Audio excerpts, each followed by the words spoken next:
মন্ত্রী মহোদয় একটা অপিনিয়ন জানতে চাচ্ছিলাম, একটা প্রশ্ন ছিল শুধু। না, প্রসঙ্গটা হচ্ছে সৈয়দপুর, শুধু একটা প্রশ্ন ছিল। বিষয়টা বিষয়টা হচ্ছে যে যাবো হ্যাঁ, বিষয়টা তো আপনি জানেন যে উত্তরাঞ্চলের গেটওয়ে হচ্ছে সৈয়দপুর এবং শিল্প বাণিজ্যে সমৃদ্ধ একটি শহর, এবং মাননীয় প্রধানমন্ত্রীও কিন্তু একটা নির্বাচনী সভায় বলেছিলেন যদি আন্তর্জাতিক বিমানবন্দর হয় সৈয়দপুরটা হবে, এবং আপনি জানেন যে শ্রীলঙ্কা মালদ্বীপ কিন্তু খুব কাছাকাছি হয়, বাণিজ্যে কিন্তু একটা সম্ভাবনা আছে। তো আমরা শুনতেছি বগুড়ায় আন্তর্জাতিক বিমানবন্দর হবে, সেক্ষেত্রে আপনার অপিনিয়ন?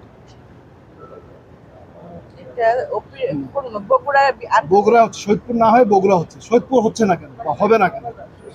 না আমরা এখন আমরা প্রায়োরিটি বেসিসে দেখছি, যেটা সবথেকে যেহেতু বগুড়াও ওনার কমিটমেন্ট ছিল, যেখানে যেখানে আমাদের মাননীয় প্রধানমন্ত্রী কমিটমেন্ট করে রেখেছে সেখানে হবে অবশ্যই, একটু ইনশাল্লাহ হবে আস্তে আস্তে, কারণ একসাথে তো আমরা সব করতে পারবো না, এটা তো আপনি বুঝতে পারছেন। আর আমাদের সময় মাত্র 2 মাসের একটু বেশি আমাদের হয়েছে, আপনাদের ধৈর্য ধরতে হবে, আমরা পর্যায়ক্রমে একটার পর একটা করে যাব।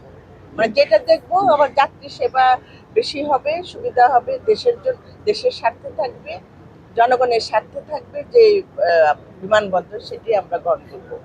এটা কি বিবেচনায় আছে এখন? হ্যাঁ, আমাদের বিবেচনায় আছে এখন। আচ্ছা, আরেকটা বিষয় ছিল যে এখানে জমি অধিগ্রহণের বিষয়টা 4 ধারা এবং 7 ধারায় নোটিশ দেওয়া আছে, এতে করে যারা জমি মালিক তারা কিন্তু দেখা যাচ্ছে যে অনেকটা স্থিতিশীল অবস্থায় স্থাপনাও করতে পারছে না, বিক্রি করতে পারছে না। তো এই ব্যাপারে আপনাদের মন্ত্রণালয় থেকে কোনো পদক্ষেপ নেওয়ার? এটা আমরা বিবেচনার মধ্যে আছে, আমরা পরবর্তী সময় এই ব্যাপারে আপনাদের জানাবো। আরো কোনো প্রশ্ন?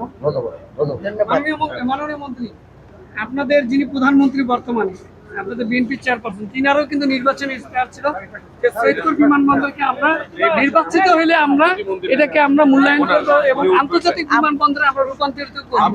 যেহেতু আপনি এই পর্যটনের মন্ত্রী, আপনার কাছে আমাদের সৈয়দপুরবাসীর দাবি যে অবহেলিত জেলা হিসেবে এটাকে আপনি মন্ত্রী মহোদয়ের কাছে তুলে ধরবেন এবং আমরা আপনাদের কাছ থেকে মূল্যায়ন চাই। আসলে আমরা এই অঞ্চলে মানুষ দীর্ঘদিন থেকে আমরা উন্নয়ন থেকে বঞ্চিত, আসলে কি আমরা এই কথার মধ্যে সীমাবদ্ধতা থাকবো না, আমরা উন্নয়ন আমরা পাবো ইনশাল্লাহ। এই পর্যন্ত আপনারা দেখেছেন মাননীয় প্রধানমন্ত্রী যে কমিটমেন্ট করেছে উনি কিন্তু সেটা পর্যায়ক্রমে করে যাচ্ছেন, এক্ষেত্রেও কোনো হবে না, ব্যতিক্রম হবে না ইনশাল্লাহ। আপনাদের যে ইচ্ছাটা, সেই ইচ্ছাটা আমরা পূরণ করার চেষ্টা করব, যার পরিপ্রেক্ষিতে কিন্তু বগুড়ার পর আপনাদের এখানে আসা হয়েছে এবং অনেক সময় কিন্তু আপনাদের সাথে আজকে পার করবো। ধন্যবাদ আপনাদের সবাই।